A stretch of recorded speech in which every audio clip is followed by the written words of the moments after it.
Pagi hari yang cerah di sebuah desa yang asri dan tenang dengan suasana alami yang masih sedikit tersentuh modernisasi.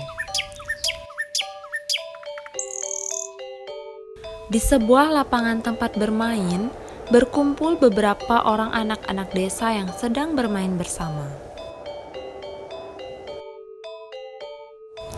Di sana ada gadis manis bernama Cening. Ia ceria dan sangat murah senyum. Selanjutnya ada Gayatri, teman akrab Cening yang sangat polos. Gede, salah satu anak laki-laki teman Cening yang sangat jahil dan bersemangat. Dan yang lucu ini namanya Gopal, walau sedikit pemalas.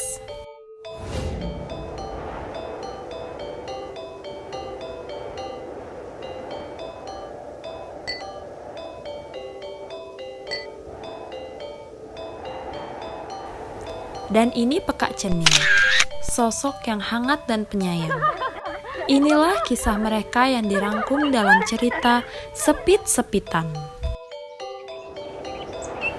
Cerita berawal di pagi hari, di mana ada Gopal yang sedang duduk di bangku taman sambil dengan serunya memainkan ponselnya.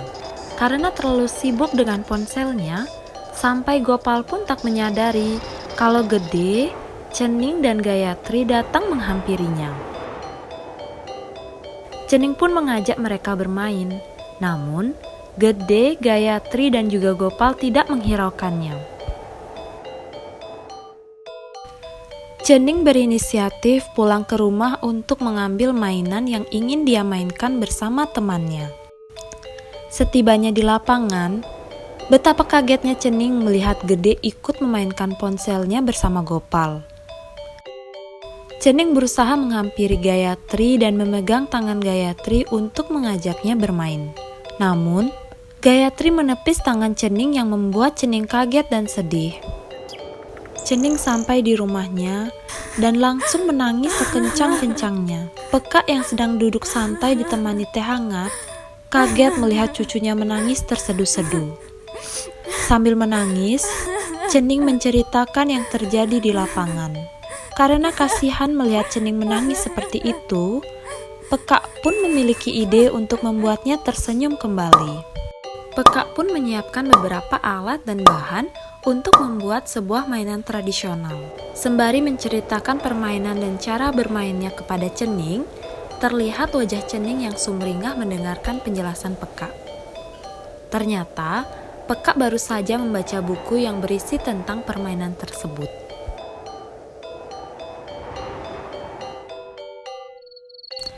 Malam berganti pagi. Keesokan harinya, Cening dan Pekak membuat mainan tersebut.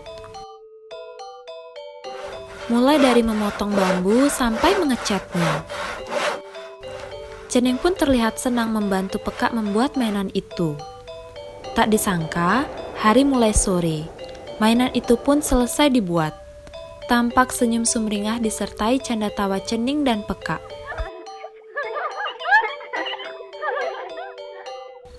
Pagi pun tiba. Terlihat pemandangan asri desa yang sangat menyejukkan mata.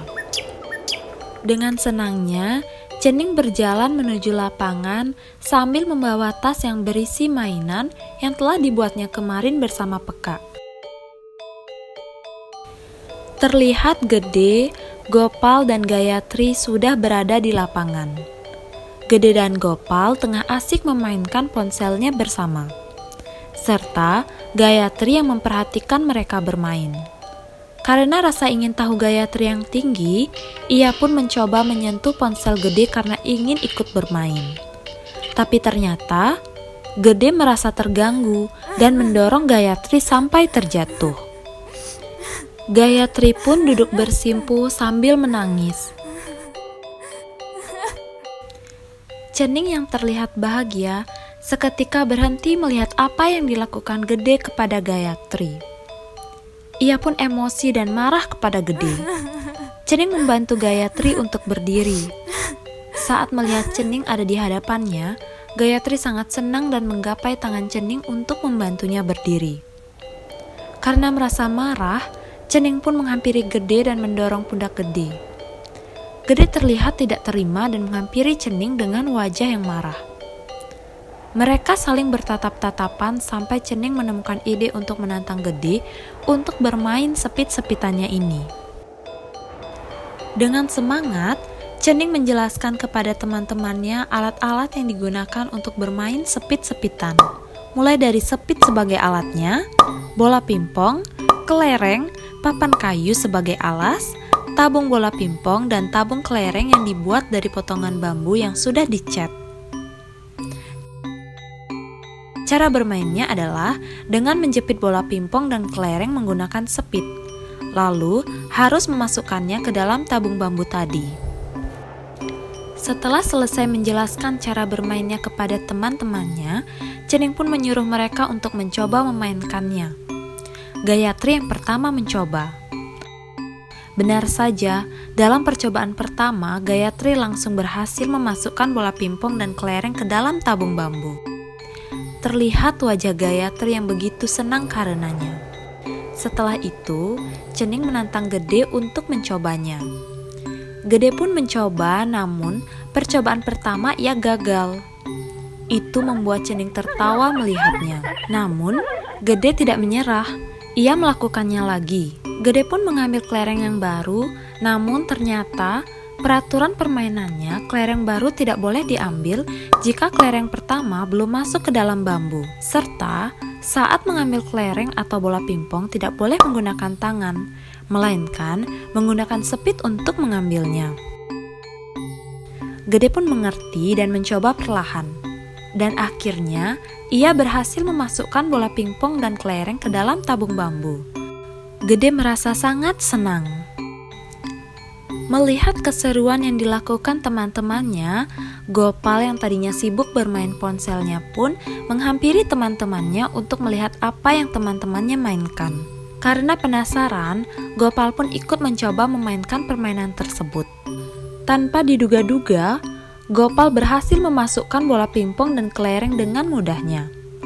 Melihat hal itu, Cening dan Gayatri merasa heran dan saling berpandangan satu sama lain.